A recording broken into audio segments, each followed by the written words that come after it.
With his latest move, Donald Trump goes full autocrat. Now all that's left is footage of him riding a horse shirtless. Please God, no. This is just another day. This afternoon, Donald Trump made a rare, insightful comment about the state of leadership in our country. There are a lot of stupid people in this country running things. And sure, Trump was talking about the high price of Ozempic, or the fat shot, as he so delicately describes it. But on the general point that we have stupid people running things in this country, I would say there is a stupidest one at the top of that list. And when that stupidest person is also the pettiest and most vindictivist, well, that should sound the alarm for everyone. This weekend, through the Pulitzer Prize-worthy digging that no reporter had to actually do because our president just tweeted it out there, all of us got to bear witness to Donald Trump weaponizing his Department of Justice to target his political rivals. Pam, I have reviewed over 30 statements and posts saying that essentially same old story as last time. All talk, no action. Nothing is being done. What about Comey, Adams, Shifty Schiff, Letitia? They're all guilty as hell, but nothing is going to be done. He went on to say, we can't delay any longer. It's killing our reputation and credibility. They impeached me twice and indicted me 5 times. Over nothing, justice must be served now. Pointing out Donald Trump's lack of awareness seems redundant at this point, but just so we're clear, the president thinks not going after his rivals is what's killing his administration's credibility, which is a lot like Lauren Boebert thinking she got kicked out of Beetlejuice the musical because the theater staff didn't like the pace of her handjob. Now, the reason for Trump's ire is because a federal prosecutor appointed by him followed orders, went digging for dirt on New York Attorney General Letitia James, and came back with nothing. And for Trump, nothing was not a sufficient answer. President Trump is ousting a top federal prosecutor because he was unable to find enough evidence to charge one of Trump's political opponents with a crime. Eric Siebert, Trump's hand-picked U.S. attorney for the Eastern District of Virginia, spent 5 months investigating New York Attorney General Letitia James. Now, to be fair, it shouldn't even take 5 months to do that work, because in Trump's world, you don't need facts to take action. You just need to feel it. Right, Doctor? The MMR, I think, should be taken separately. This is based on what I feel.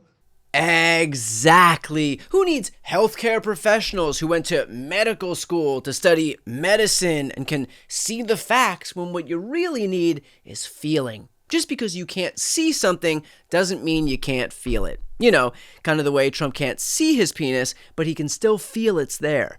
And to all those crazy libs out there saying that Trump is using the DOJ to blatantly target his enemies, you just don't get it. No, I just want people to act. They have to act.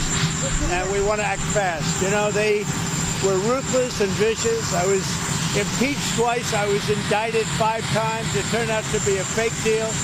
And we have to act fast. One way or the other. One way or the other.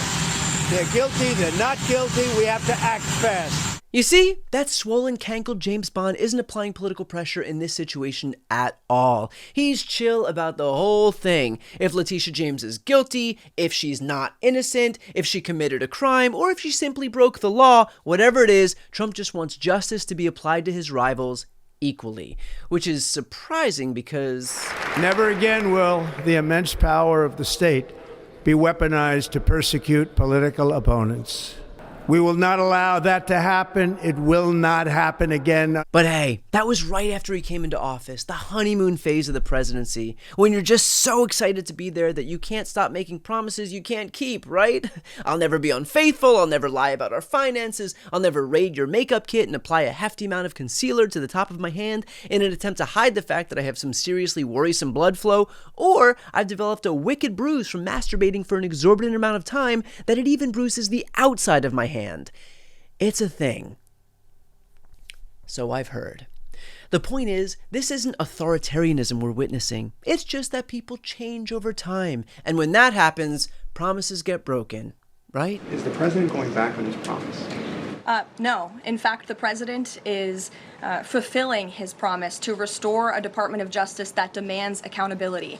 My God, what part of never again, except for us, don't you understand? It is not weaponizing the Department of Justice to demand accountability for those who weaponized the Department of Justice. And nobody knows what that looks like more than President Trump. We are not going to tolerate gaslighting from anyone in the media or from anyone on the other side who is trying to say that it's the president who is weaponizing the DOJ. If anyone is doing the gaslighting around here, it's us. Now, does anyone have a question about Stephen Miller's full head of completely normal hair? Now, the White House's denial that Trump is nothing more than a hypocritical autocrat wasn't surprising because, sadly, with each passing day, Donald Trump feels emboldened to push things even further. To him, laws aren't rules to be followed, they're more like slips of paper in a suggestion box. You know, like the suggestion that you can't drop bombs on boats in the Caribbean whenever you want just because you're president. You don't even find a fishing boat. You don't even find cruise liners anywhere. There's nothing in the water near Venezuela. It's actually strange. Probably stopping some fishermen too. I mean, to be honest, if I were a fisherman, I wouldn't want to go fishing. Just a nice, let's take a little trip, because I'd say, man, maybe they think I have drugs downstairs. That is funny. You know, the way people in the fishing industry, the cruise line industry, or anyone in any industry who just fancies themselves a boat ride in the ocean now have to think that it is a very real possibility that the president of the United States could accidentally kill them as a way to send a message to the leader of Venezuela. Smells like freedom to me. But let's do what Trump seems to be doing and put aside our laws for a moment. What about this idea of toning down the rhetoric in our country? Not using the murder of someone you agree with to blame one side or rile up your base. That seems like a very achievable goal, right? So we heard from Erica Kirk. She said she forgives the man who shot and killed her husband. And then right after that, we heard from the president who said, I hate my opponent and I don't want the best for them. How does that square with bringing down the temperature of political violence in this country? Look, the president is authentically himself. I think that's why millions of Americans across the country love him and support him. And isn't that why Americans put him back in office? It wasn't about the economy or immigration or healthcare. It was that they wanted a dick who had the guts to really talk some trash at a nationally televised funeral. Donald Trump has ratcheted up the rhetoric when the country is begging him to turn it down. He's illegally firebombing Venezuelan boats in international waters and then joking about it afterwards. And he's not even trying to hide the fact that he is weaponizing his Department of Justice to go after his political rivals. And what's his response from the administration when asked about all of this? Look, the president is authentically himself. Yeah. You know who else is? Everybody. But that's not an excuse for breaking the law. The next time you get pulled over, try telling the cop that he can't give you a ticket for going 83 in a 55 because you were simply being authentically yourself. My God, it takes an immense lack of shame to see a commander-in-chief trample over our democracy and then respond pridefully, hey, it is what it is, because it is only what it is because an administration, a political party, an entire media apparatus has decided that as long as they are in power, shredding our Constitution isn't really their concern. Which is why every day it feels like we are living in an alternate reality. Because back when Trump was running for his first term, the right lost their minds over this. It was the tarmac meeting that rocked 2016, a seemingly secret rendezvous between Bill Clinton and then Attorney General Loretta Lynch. If you thought that story was laid to rest, well, think again.